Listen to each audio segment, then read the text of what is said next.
भेटले ते म्हणले की आपण तिथं मी म्हणलं की बाबा फोनवर किंवा व्हिडिओ कॉलवर आपण त्याच्याशी संपर्क साधू, इतक्या लांब येऊन मला भेटण्यापेक्षा त्यालाही तिथं सोयीचं होईल, मलाही सोयीचं होईल. परंतु ते काही काल त्यांनी ऐकलं नाही. ते म्हणले नाही दादांना मला भेटायचंच. मग मी रात्री उशिरा किंवा पहाटे निघणार होतो, परंतु माझ्या रात्री उशिरापर्यंत मीटिंग मुंबईमध्ये चालल्यामुळं मी अर्ली मॉर्निंग सकाळी निघालो आणि त्यांना सांगितलं मी इथं सर्किट हाऊसला भेटतो. त्या प्रकारे ते भेटायला आलेले होते.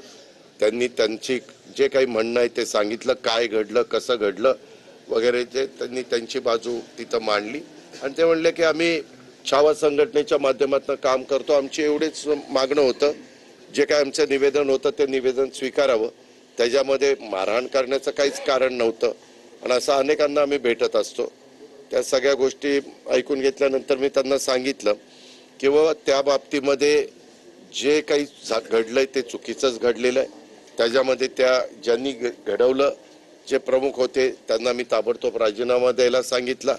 त्यांना तिथनं त्या पदावरनं मी मुक्त केलेलं आहे. पोलिसांनी पण त्यांची कारवाई केलेली आहे. पोलिसांनी पण 11 का 9 काहीतरी नावं दिली होती, त्याच्यातले 9 लोकांना अरेस्ट केली, 9 लोकांना वर कारवाई केली, FIR केली. त्याच्यामध्ये एक व्यक्ती त्या नावाची नाहीच आहे म्हणून पोलिसांनी सांगितलं आणि एक व्यक्तीचं पण नाव चुकलंय असं त्यांनी सांगितलं.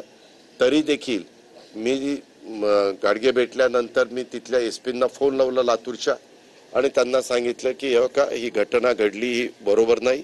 कुणालाही कायदा हातामध्ये घेण्याचा अजिबात अधिकार नाही. प्रत्येकाला संविधानाने अधिकार दिलेले आहेत, त्या अधिकाराचाच वापर आणि कायद्याचाच वापर प्रत्येकाने केला पाहिजे. जो कायदा हातात घेण्याचा प्रयत्न करेल त्याला योग्य ती कारवाई झाली पाहिजे. अशा प्रकारची आमची चर्चा झाली. इतर पण काही त्यांनी गोष्टी मला बोलून दाखवल्या. मी त्यांना म्हणलं की मी त्याच्या संदर्भातले जे काही असेल ते मंगळवारपर्यंत त्याबद्दलचं निर्णय घ्यायचा आहे, कारण मुख्यमंत्री आज देखील दिल्लीतच आहेत.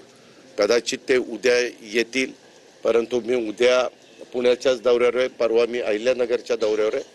मी सोमवारी गेल्यानंतर मग ह्याबद्दलच्या बाकीची चर्चा मला करायची, ती म्हणजे माणिकराव कोकाटेंशी पण करायची, इतरांची पण काहींची करायची, ती करून त्याबद्दलचे निर्णय मी मंगळवारपर्यंत घेईन. रोहित पवारांनी ट्विट केले की बरेच मंत्र्यांचे फोन स्विच ऑफ नाही, काही विकेट पडणार असे मी सांगितलं ना की त्या संदर्भामध्ये मी सोमवारी मुंबईला जाणार आहे. राज्याच्या आरोग्य विभागाचा मंगळवारी कॅबिनेट आहे, हो, त्याच्या आधी 6 निर्णय होतील जो काही असेल पक्षाचा. तिथं गेल्यानंतर आम्ही ठरवू ना, ते आधी होईल का नंतर होईल तेव्हा तुला सांगेल. रोहित पवारांनी दादा ट्विट केलंय की बरेचसे फोन बंद करतोय की काही मंत्र्यांचे फोन टॅप होत आहेत, त्यामुळे हे मंत्री फोन बंदच करून ठेवतात आणि अशी शंका त्यांनी ट्विट केलेला आहे. तेव्हा का मी तुम्हाला सांगू का, कुणी आरोप करण्याचा प्रत्येकाला अधिकार आहे. तुम्ही पण कुणी पण आता काही आरोप करू शकता, तुम्ही ते करणार नाही हे मला माहिती आहे, पण त्यातला भाग सांगितला. परंतु आरोप करणाऱ्यांनी काही प्रूफ दिलं पाहिजे. काय होतं, आरोप करायचे आणि प्रूफ काहीच द्यायचं नाही. काहीतरी दाखवलं पाहिजे ना की वो हे अशा अशा पद्धतीनं होतं, तर त्या आरोपाला मध्ये काहीतरी तथ्य पुरावा तर काहीतरी पाहिजे. जास्तच आरोप करायला लागले. मला माहित नाही, ते तू बघ. आरोग्य विभागाचा एक प्रश्न आहे. 2100 कोटी रुपयाचं एक टेंडर सुमित फॅसिलिटी नावाच्या अमित सोळंकेंना देण्यात आलं होतं अँब्युलन्ससाठीचं. त्यांना काल झारखंडमधून अटक केली आहे. BVG ग्रुपचं जे टेंडर होतं ते काढून त्यांना कुठलाही अनुभव नसताना ते 2100 कोटी रुपयांचं टेंडर देण्यात आलं. तो घोटाळा समोर आलाय. कुठे दिलं? अटक झाली झारखंडमधनं त्यांना. अरे कुणी श्रीकांत शिंदेच्या वेळेस ते दिलं होतं. दिलं नव्हतं, उगीच काहीतरी सांगू नको. एक मिनिट, त्यावेळेस ते चालू होती, प्रोसेस चालू होती, परंतु आचारसंहिता निवडणूक लागली. असं काय करतो. आता देवेंद्र फडणवीस मुख्यमंत्री झालेले, आता माझ्या माहितीप्रमाणे कोर्टामध्ये पण गेलेली होती. कोर्टाने पण त्याच्याबद्दलचे काही त्यांचं मत आहे ते त्याच्यामध्ये सांगितलेलं आहे. आता तुम्ही आता वेगळी माहिती देता. उद्या शनिवार आहे, रविवार आहे, परवा, पण सोमवारी गेल्यानंतर मी त्याच्याबद्दलची माहिती घेईन. पण एक आहे, तुम्ही म्हणताय त्या व्यक्तीचं कदाचित टेंडर अजूनही तिथं आहे, पण मी क्लिअर माहिती घेतल्याशिवाय बोलणं उचित दिसणार नाही. मी माहिती घेऊन सांगेन. आता सध्या पक्षातनं मुक्त केलेलं आहे. पक्षातनं नाही, सॉरी, पदावरून मुक्त केलेलं आहे. पक्षात आहेत, परंतु ते पण मला अजून भेटलेले नाहीत. पण मी त्यांना भेटल्यानंतर मी काय ट्विट केलं पत्रकार मित्रांनो, तुम्ही ते सगळं पाहिलेलं आहे. आणि त्याच्यामुळं आम्ही ज्या भूमिकेतनं चाललेलो आहे शिवशाहू फुले आंबेडकरांची विचारधारेतनं, त्याच्यामध्ये हे कुठेही बसत नाही, नियमात बसत नाही, संविधानात बसत नाही, कायद्यात बसत नाही. कुणीही हातामध्ये कायदा घेण्याचं कारण नाही. हा, दुसरं ऐका, दुसरं मधल्या काळामध्ये मला मुंबईच्या पत्रकार मित्रांनी विचारलेलं होतं, तुमच्यातल्या एका आमदाराच्या भावावर काही त्यांनी फायरिंग केलं म्हणून. त्याच्यानंतरची सगळी वस्तुस्थिती मी माहिती घेतली. 4 लोक होते, त्याच्यामध्ये मांडेकर आडनावाची पण व्यक्ती होती, पण तो त्याचा सक्का भाऊ नाहीये. सक्का भाऊ, अरे सक्का सांगतो ना, भावकी आहे. त्यांनी काय सांगितलं, माझे 4 भाऊ आहेत असं ते काल म्हणाले, आणि त्यातले काही देव असू शकतो, काही चोर. एक मिनिट, नाही त्याच्यामध्ये नाही रे बाबा, मला जी माहिती मिळाली ते चुलत भाऊ आहे.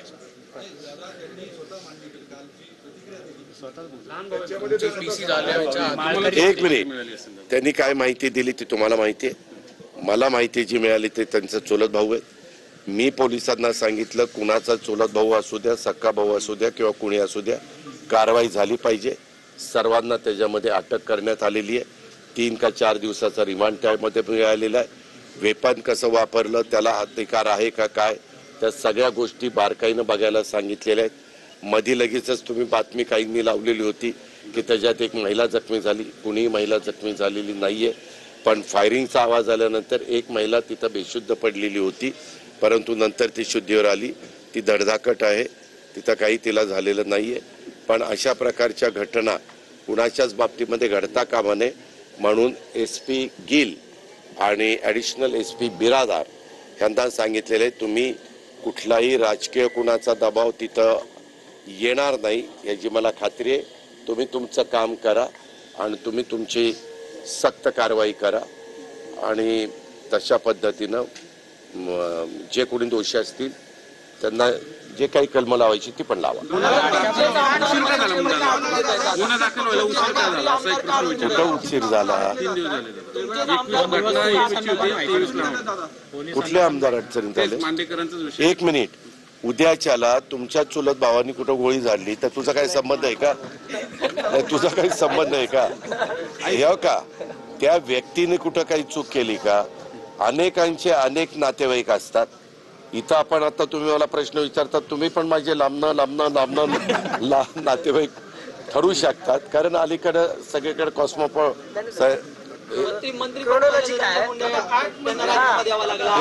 एक मिनिट थांबा. धनंजय मुंडेंच्या बाबतीमध्ये तुम्ही पेपरला वाचलं, त्यांच्यावर कृषी विभागाचे जे आरोप झाले त्याच्यामध्ये न्यायालयाने काय सांगितलं, त्यांना त्याच्यामध्ये कुठेही क्लीन चिट दिली, कुठेही त्यांचा दोष नाहीये. परंतु जी काही बदनामी व्हायची ती तर झाली. तुम्ही तर सगळ्यांनी काय पेपर म्हणजे पेपरलाही बातम्या आल्या, प्रिंट मीडियामध्ये, इलेक्ट्रॉनिक मीडियामध्ये पण दाखवलं, सगळीकडे रकाने आले. आता अजून एक त्याच्या संदर्भातली गोष्ट आहे, त्याच्याबद्दल पण कारवाई पोलीस यंत्रणा त्यांच्या पद्धतीनं करते. ह्याच्यातनं तर त्यांचं क्लिअर आलं, पण क्लिअर येण्याच्या करता त्यांना जो त्रास सहन करावा लागला, त्यांना जो मनस्ताप झाला, त्यांच्या परिवाराला जो मनस्ताप झाला, तो पुन्हा भरून येऊ शकत नाही ना बाबांनो. अन्याय नाही. मी त्यांना एक मिनिट, कृषीच्या बाबतीमध्ये त्यांच्यावर जे आरोप झालेले आहेत ते मी म्हणत नाही, न्यायालयाने सांगितलं, आणि ज्यांनी ते आरोप केले त्यांना काहीतरी त्याच्यामध्ये दंड पण 1 लाख रुपये का काही दिलेला आहे.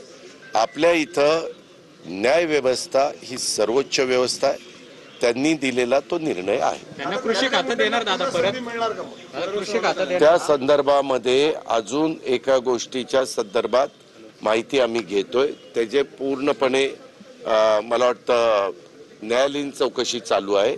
ती चौकशी झाल्यानंतर त्याबद्दलचे सगळं वस्तुस्थिती पुढे येईल आणि वस्तुस्थिती पुढे आली आणि हे अशाच पद्धतीनं त्याच्यामध्ये त्यांचा दुरान्वयी संबंध नसेल तर आम्ही त्यांना पुन्हा संधी देऊ. दादा, पुणे शहरात असा एकही दिवस जात नाहीये दादा की ज्या दिवशी गाड्यांची वाहनांची तोडफोड होते. म्हणजे एका सलग 20-20, 30-30 गाड्या. मी सकाळी आल्या सीपींना सांगितलं की सीपी, मी मागेही तुम्हाला म्हणालो की काही जण स्वतःची दहशत निर्माण करण्याकरता, गुंडगिरी निर्माण करण्याच्या करता, एक समाजामध्ये भीती निर्माण करण्याच्या करता येतात आणि गाड्या, मोटरसायकल, स्कूटर काचा फोडतात, गाड्यांचं नुकसान करतात. हे बऱ्याचशा ठिकाणी कॅमेऱ्यामध्ये कैद होतंय. त्यांना तुम्ही त्या बाबतीमध्ये पकडा. एक अशा पद्धतीचा मेसेज जाऊ द्या की पुन्हा कोणी तशा पद्धतीनं धाडस पण करता कामा नये. हे मी सकाळी PMCच्या पण कमिशनरला, सीपींना सांगितलं, पुणे सीपींना पण सांगितलं. आता मला कळलं की चौबे पण आलेले. उद्या PCMCच्या परिसरामध्ये प्राधिकरणाच्या ऑफिसमध्ये 10 वाजता मीटिंग घेतलेली आहे. त्याच्यावर तिथं ते मला आले असतील तर निश्चित भेटतील. मी त्यांनाही सांगेन. दादा, मंत्र्यांचे विकेट खरंच पडणार आहे. सातत्याने बातम्या येत आहेत. कोणी म्हणते 4 मंत्री राज्यात, कोणी म्हणते 8, कोणी 4. संजय राऊत 8. याबद्दल मला सांगता येणार नाही. मी एवढंच सांगेल की राज्याचे मुख्यमंत्र्यांनी मंत्रिमंडळात काढायचं हा सर्वस्वी अधिकार त्यांचा म्हणजे मुख्यमंत्र्यांचा असतो. त्याबद्दल देवेंद्र फडणवीस साहेब काय तो निर्णय घेतील. नाही, ते त्यांच्या कामाला गेलेत. नीती आयोग आणि बाकी काल एक कार्यक्रम होता तिकडं. मी त्याहीबद्दल काल सांगितलं. त्यांनी माझ्या माहितीप्रमाणे डायरेक्ट आम्ही त्यांना कॉन्ट्रॅक्ट दिलेलं नव्हतं. ते सब कॉन्ट्रॅक्टर होते. कॉन्ट्रॅक्टरची बिलं आम्ही देतोय. त्याच्यामध्ये एखाद्या तुम्ही प्रमुख कॉन्ट्रॅक्टर असेल आणि तुमच्या हाताखाली कोणी सब कॉन्ट्रॅक्ट म्हणून तुम्ही दिलेला असेल तर त्याचा राज्य सरकारचा दुरान्वय पण संबंध नसतो. कारण आमचं जे काय अग्रीमेंट झालेलं कॉन्ट्रॅक्टर बरोबर झाले, परंतु सध्या विरोधक असा कुठला मुद्दा निघाला तर दचा मा करायचा अशा पद्धतीनं त्यांचं राजकारण चाललेलं आहे. त्यामध्ये एक मिनिट, तो जरी सब कॉन्ट्रॅक्टर असला तरी प्रत्येकाचा जीव महत्वाचा आहे. मी ती घटना घडली, ती दुर्दैवी घटना आहे. ती अतिशय मनाला वेदना देणारी घटना आहे. पण त्यांनी कुठल्या मेजर कॉन्ट्रॅक्टरच्या हाताखाली तो काम करत होता आणि त्यांनी त्याचं का बिल दिलं नाही, त्याला कारणं पण वेगवेगळी असू शकतात. परंतु त्याची इत्थंभूत माहिती घेतल्याशिवाय आपण त्याबद्दलचं काही मत व्यक्त करणं हे उचित दिसणार नाही. पण मी काल ज्यावेळेस माझी चीफ सेक्रेटरी आणि बाकीच्यांच्या बरोबर एक मीटिंग झाली त्याच्यामध्ये आम्ही माहिती घेतली तर तो डायरेक्ट राज्य सरकारच्या कॉन्ट्रॅक्टशी संबंधित नव्हता. पुरंदर एअरपोर्टची मीटिंग झाली. पुरंदर एअरपोर्टचं पॅकेज ठरलंय काय? पुरंदर विमानतळाच्या बद्दल मंत्रिमंडळाने ठरवलेलं आहे की तिथं ज्या शेतकऱ्यांच्या जमिनी जातात त्यांना विश्वासामध्ये घेऊन ते विमानतळ करायचं. कारण उद्याच्या 50-100 वर्षाचा विचार करता आपलं विमानतळ हे संरक्षण विभागाच्या अखत्यारीतलं विमानतळ आहे. आपण तिथं टर्मिनल म्हणजे चांगल्या पद्धतीनं केलं, 500 कोटी रुपये खर्च करून पंतप्रधानांनी. पण तरी देखील कधी 10 वाजेपर्यंत आज विमानं उडवायची नाहीत. उद्या आणखीन काही वेगवेगळ्या गोष्टी घडतात. कारण शेवटी ते संरक्षण विभागाच्या दृष्टीने महत्वाचं आहे. म्हणून आपल्याला 2 धावपट्ट्या असणारं विमानतळ, कार्गो, त्याच्यानंतर इंटरनॅशनल, नंतर आपल्या डोमेस्टिक, ह्या सगळ्या दृष्टिकोनातनं पुण्याचं, पिंपरी चिंचवडचा आणि ह्या सगळ्या परिसराचा पॉप्युलेशनचा विचार करता कोल्हापूर, सांगली, सातारा, सोलापूर, पुणे, अहिल्यानगर या 5-6 जिल्ह्यांचा विचार करता एका विमानतळाची गरज आहे.